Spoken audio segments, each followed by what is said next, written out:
The phrase time is your biggest asset is thrown around so much in today's world. Is it the case? And if so, do we treat it as such? Most of us associate Stoicism with Marcus Aurelius. However, what if I were to tell you that Stoicism has many more philosophers associated with it, and one of the most prominent ones is a man named Seneca. When I was venturing through Ireland and Sweden, I read a book called On the Shortness of Life, written by Seneca. It delves into humanity's relationship with time and why it is so problematic. One of my biggest takeaways from this book is that I genuinely believe that Seneca would be laughing at us right now. Because humanity, as rational as we are, we can't seem to learn some valuable lessons. And I actually concur with Seneca that time is one of our valuablest assets. As Seneca put it, in protecting their wealth, men are tight-fisted, but when it comes to the matter of time,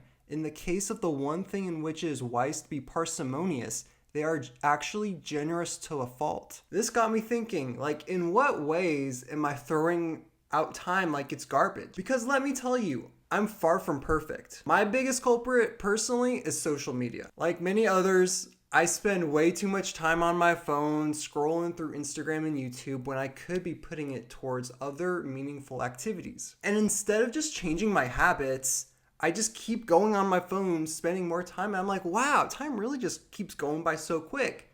Well, yeah, it's because I'm just spending time on useless things. It's really quite unfortunate. And I've recently just come to the conclusion that the amount of time I'm spending on things like LinkedIn and YouTube and Instagram, it's kind of problematic for me. Which is why in today's video, I am sharing 3 actionable steps that I'm going to take, and I am hoping you will take with me if, like me, you are having a hard time treating time the way it is supposed to be treated, that it is valuable. Because, like Seneca said, you waste time as if it was a limitless resource when any moment you spend on someone else or some matter is potentially your last. So, without further ado, here they are. Step number 1, numero uno. I'm turning my phone into grayscale mode. Okay, so over here I have how you do it. This is for iPhone users, okay? First you go into the settings, then you hit accessibility, then you hit display and text size, and then you finally turn color filters on. And so what this does, it, like the name says, it puts your phone into grayscale. And why this step I think is so easy yet so important is because one of the ways in which phones are so addictive is the colors that they use. Just how vibrant phones are makes them that much more addictive. Research has shown that for those that put their phone in grayscale, they see minimum 20 minutes and even, upwards, it could be, but for the minimum 20 minutes less screen time per day. So I want you to think about that in terms of your day, week, month, year, decade. Your 20 minutes sounds like so little, but when you add up those days, those weeks, those months, those years, you're saving, years of your life. Step number 2, develop a daily schedule. Seneca said, "But he who devotes his time to his own needs, who plans out every day as if it were his last, neither longs for nor fears for tomorrow." I know, if you're like me, when you heard this, you're rolling your eyes, right? This is such a basic thing. Yet, I want you to be honest with yourself.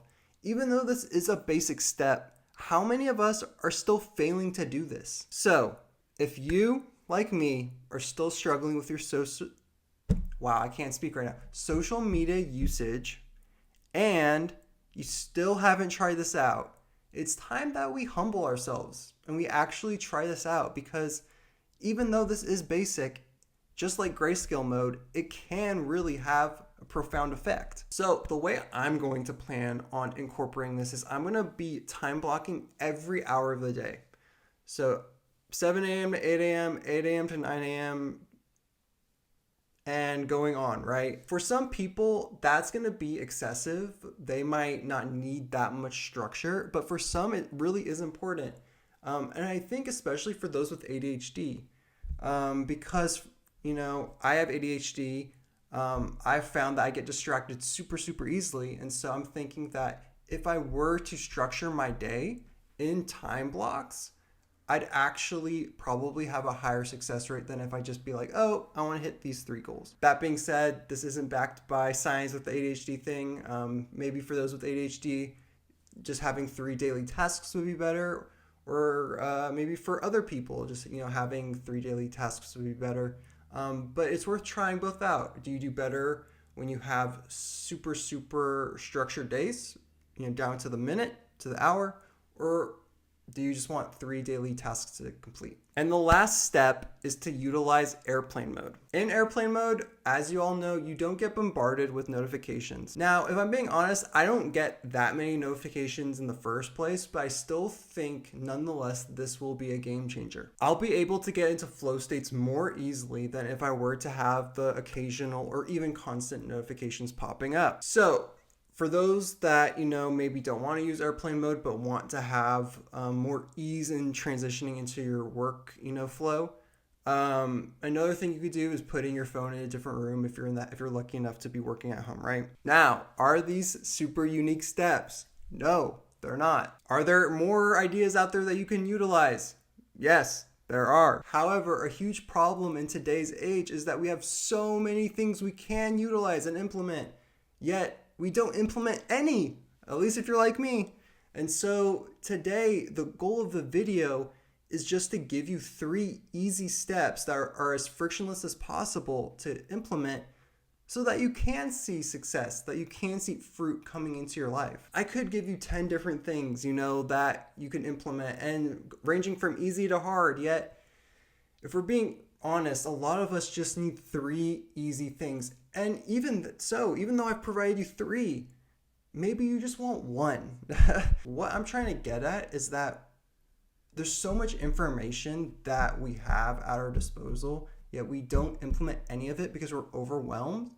And we have too big of egos to even implement any of it.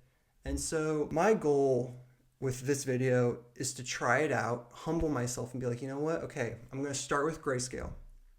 I'm going to start off with something that is so basic that feels like I'm, disrespecting myself.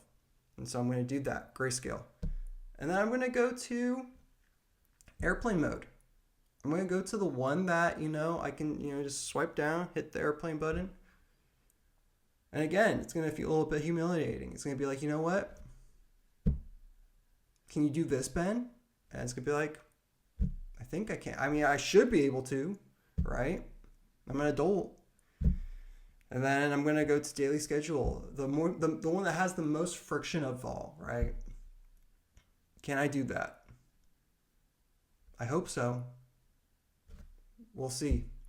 But I'm going to start with the one with the least amount of friction and go then to the one with the most amount of friction.